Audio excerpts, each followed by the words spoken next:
Hello बच्चों, let's read the question. Suppose E1, E2, E3 be the three mutually exclusive events such that probability of EI equals to PI for I equals to 1 to 3. If P1, P2, P3 are the roots of 27x cube minus 27x square plus ax minus 1 equal to 0, the value of A is. देखो इस question में हमें probability of EI जो PI से denote किया है, probability of EI PI है ना। इफ P1, P2, P3 जो रूट्स है किसका 27x cube minus 27x square plus AX plus 1।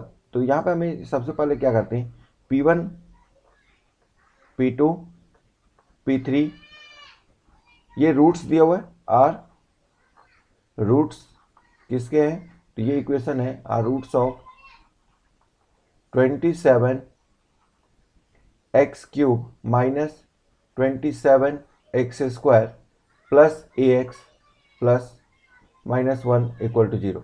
इस क्वाड्रेटिक इक्वेशन रूट्स है ना। रूट्स और कॉफिशिएंट के बीच का रिलेशन हम यूज करेंगे, है ना। हमें यहाँ पे पता है कि यदि कोई रूट्स है तो उस रूट्स का जो सम होगा, है ना। यदि मान लो अल्फा बीटा गामा तीन रूट्स है किसी क्यूबिक इक्वेशन के, तो रूट्स का जो सम होता है, जितने भी रूट्स है, यदि एक जनरल पॉलिनोमियल की बात करें तो सारे रूट्स का जो सम है वो क्या होता है, coefficient of X raise to the power n minus 1 minus of coefficient of x by n minus 1 divided by coefficient of x by n, है ना। ये फॉर्मूला होता है, इसको हम यूज कर रहे हैं। P1 plus P2 plus P3 क्या हो जाएंगे यहाँ पे, देखो तीन ही रूट्स हैं इसके क्यूबिक के, है ना। तीन ही रूट्स हो सकते हैं इसमें, वो तीनों रूट्स का ये हमें गिवन है कि P1 P2 P3 है। इसका मतलब जो रूट्स का जो सम होगा that means P1 plus P2 plus P3 होगा, वो क्या होगा, minus of coefficient of x square divided by coefficient of x cube. यहाँ n क्या है, 3 है, तो सिंपल सी बात है जो n माइनस 1 हुआ वो एक्स स्क्वायर का कॉफिशिएंट हुआ, है ना। तो minus of coefficient of X पर n एक्स पर 2 वो तुम्हारा क्या हो गया, minus of minus 27 minus B बोल सकते हैं माइनस बी बाई ए तुम्हारा यहाँ पे 27, है ना। देखो हाईएस्ट डिग्री के कोएफिशिएंट को ए बी सी डी इस टाइप से हम दिमाग में रखते हैं, और ये माइनस ऑफ जो भी तुम्हारा एक कम डिग्री वाला हो उसको डिवाइड कर देते हैं हाईएस्ट डिग्री से, ठीक है, माइनस के साथ, ठीक है। तो सम ऑफ द रूट्स फाइंड हो जाता है, ठीक है। ऐसे ही यदि हम दो का sum of product of roots taken two at a time, मतलब दो करके पेयर यदि हम फॉर्म करेंगे, है ना, दैट मीन्स P1 P2 यहाँ पे कैसे फॉर्म होंगे, P2 P3 P2 P3 plus P3 P1, दो करके यदि हम पेयर फॉर्म करें, उन सब का जो सम निकाल लें, है ना, तो ये तुम्हारा coefficient of x power n minus 2, है ना, प्लस में होता है ये, ठीक है, plus of coefficient of x power n minus 2 divided by coefficient of x power n। तो यहाँ पे n minus 2 means x power 1 हुआ, n मीन्स 3 हुआ, ठीक है। तो सिंपल सी बात है a बाई 27 आ जाएगा, ठीक है। मतलब P1 P2 plus P2 P3 plus P3 P1 क्या आ जाएगा, a बाई 27, है ना। कॉफिशिएंट ऑफ एक्स है तुम्हारा a और कॉफिशिएंट ऑफ एक्स क्यूब है 27, ठीक है। तो ऐसे ही अब हम सारे प्रोडक्ट, यहाँ तो तीन ही रूट्स ही है, तो तीनों रूट्स का जो प्रोडक्ट है वो यहाँ पे आ जाएगा तुम्हारा coefficient of x power n minus 3 होता है, n माइनस 3 यहाँ पे एक्चुअली कॉन्स्टेंट टर्म हो जाएंगे, ठीक है। तो P1 P2 P3 तीन रूट्स चुकी है, तो तीनों रूट्स का जो प्रोडक्ट है ना, ये तुम्हारा सिंपल आ जाएगा कांस्टेंट टर्म, यहाँ पे तुम्हारा minus one minus of constant term होगा, है ना। ये आ जाएगा तुम्हारा minus of constant term minus 1 है और डिवाइडेड बाय एक्स क्यूब, और एक्स क्यूब हो जाएगा तुम्हारा 27। तो ये आ जाएगा तुम्हारा 1/27, ठीक है।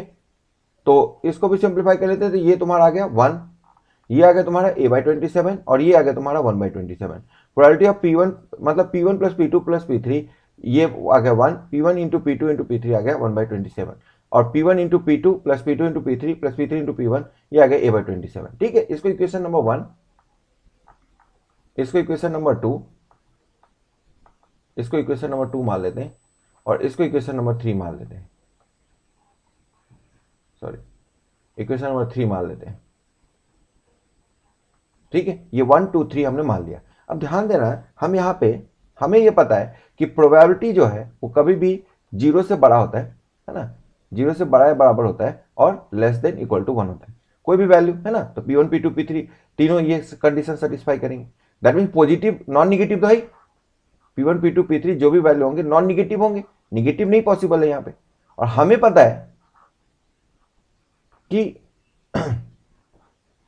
यदि हम इन तीनों नंबर्स का, है ना, हमें यदि इन तीनों नंबर्स का एम फाइंड करें तो क्या आएगा, ध्यान से देखना। एम यदि हम यहाँ पे फाइंड करेंगे तो P1 plus P2 plus P3 ये एम होता है, एम फाइंड कर रहा हूँ, ठीक है ना। एम फाइंड यदि करें तो एम क्या होगा, P1 plus P2 plus P3 by 3, sorry, है ना। ये तो एम का मतलब sum of the numbers divided by number of observation. तो एम जो है यहाँ पे क्या आ रहा है बच्चे, P1 plus P2 plus P3 already find हो चुका है, ठीक है।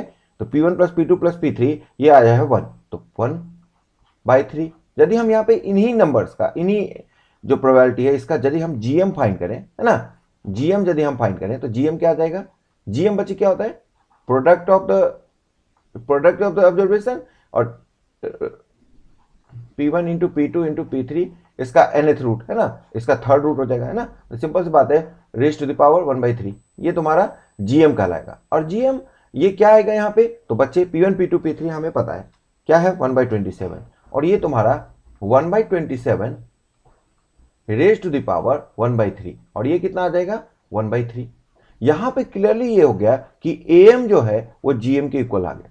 और जब भी एम जीएम के इक्वल हो जाए, है ना, ये ध्यान रखना, ये की स्किल्स नोट कर देता हूं, ये इंपॉर्टेंट की स्किल्स है कि इफ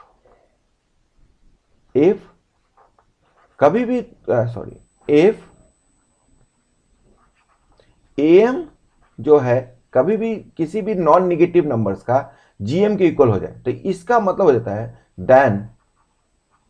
देन जितने भी नंबर्स होंगे, है ना, वो सारे इक्वल होंगे। देन ऑल नंबर्स, यदि मान लो x1 x2 x3 से जनरल निकालते हैं तो then x1 equals to x2 equals to x3 equals to जितने भी नंबर्स हैं, जितने भी नंबर्स का हम एम जी एम फाइंड करें वो सारे इक्वल होंगे, ठीक है। ये कंडीशंस होते हैं जो हम यहाँ पे यूज करेंगे, ठीक है। लेकिन इसमें कंडीशन है वेयर, हमेशा ध्यान रखना, where x1 x2 x3 xn positive होना है, निगेटिव नंबर के लिए नहीं होगा ये एप्लीकेबल।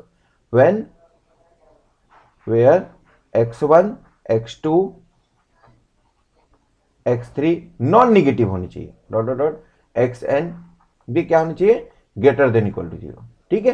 तो इफ एम यदि जीएम के इक्वल हो जाए, है ना, तो उस केस में, और ये जस्ट रिवर्स भी होगा बच्चे कि यदि x1 x2 x3 xn यदि तुम्हारा इक्वल है तो उसका उस केस में एम जो है वो जीएम के इक्वल होगा। यहां पे ध्यान देना बच्चे, एम हमने फाइंड किया वो भी 1/3 आ गया, जीएम हमने फाइंड किया वो भी 1/3 आ गया। इसका मतलब जितने भी प्रोबेबिलिटी है वो इक्वल होंगी, है ना। इसका मतलब जो नंबर्स हमने किसको कंसीडर किया था यहाँ पे P1 P2 P3, और ये तीनों हमें पता है प्रोबेबिलिटी कभी भी निगेटिव नहीं होता है, जीरो में भी हो जाए लेकिन निगेटिव नहीं हो सकता। तो सीधी सी बात है, एम यदि जीएम के इक्वल आ गया तो इसका मतलब जो रूट्स है ना, जो भी जिस किसी भी वैल्यूज की हम बात करें, है ना, जिसका हम एम जीएम फाइंड करें वो वैल्यूज इक्वल होंगे। तो हम यहाँ पे क्या क्या फाइंड किए, सो यहाँ पे सॉरी सो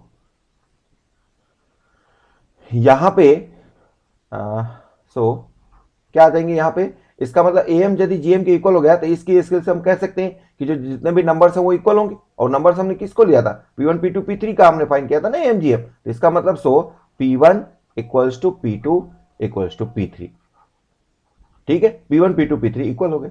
अब P1 P2 P3 यदि इक्वल हो गए, ये हमें पता चल गया, तो इसमें वैल्यू पुट कर देंगे, है ना, किसमें, P1 P2 P3 यदि इक्वल है ये हमें पता चल चुका है, तो किसी भी 1 में पुट कर दो तो भी हमें पता चल जाएगा, 3 में पुट कर दो तो भी हमें पता चल जाएगा, किसी भी इक्वेशन में पुट कर दो तो P1 P2 P3 तीनों फाइंड हो जाएंगे, है ना। तो P1 equals to P2 equals to P3, इसको हम मान लेते हैं कि let this equals to x, ऐसा हम एज्यूम कर लेते हैं, है ना। ये हमने मान लिया कि P1 P2 P3 इक्वल तो प्रूव हो गए, लेकिन हम इसको मान लिया कि ये x है। अब ये यदि ये वैल्यू हम पुट कर देते हैं किसमें, इक्वेशन 1 में, पुट इन इक्वेशन 1, इक्वेशन 1 में यदि हम पुट करेंगे बच्चे तो क्या आ जाएगा, x plus X plus X, X plus X plus X equals to क्या आ जाएगा 1, ठीक है। It implies that 3x equals to 1, it implies that x equals to 1/3, मतलब तीनों का प्रोबेबिलिटी 1/3 हो गया। अब ये यदि हमें P1 P2 P3 1/3 आ चुका है, तो अब हम यदि इक्वेशन 2 में पुट कर देंगे, है ना, तो हमें a/27 की वैल्यू फाइंड हो जाएगी, है ना। Put x equals to 1/3, put x equals to 1/3 in equation 2, जो इक्वेशन 2 है उसमें हम यदि पुट कर दें तो क्या आ जाएगा बच्चे, जैसे हम पुट करेंगे x की वैल्यू 1/3 है और x तुम्हारा p1 p2 p3 है ना, तो सिंपल सी बात है ये सब जगह 1/3 पुट हो जाएगा, है ना। a/27 की वैल्यू क्या आ जाएगी,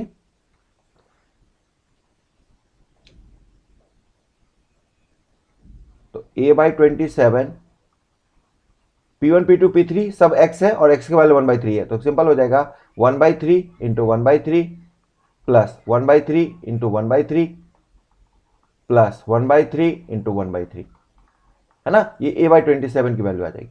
ठीक है, अब यहां से a/27 इजिकल्स टू क्या आ गई है, 1/9 प्लस 1/9 प्लस 1/9 क्या हो जाएगा 3/9। ठीक है, तो 3 3 जा 9।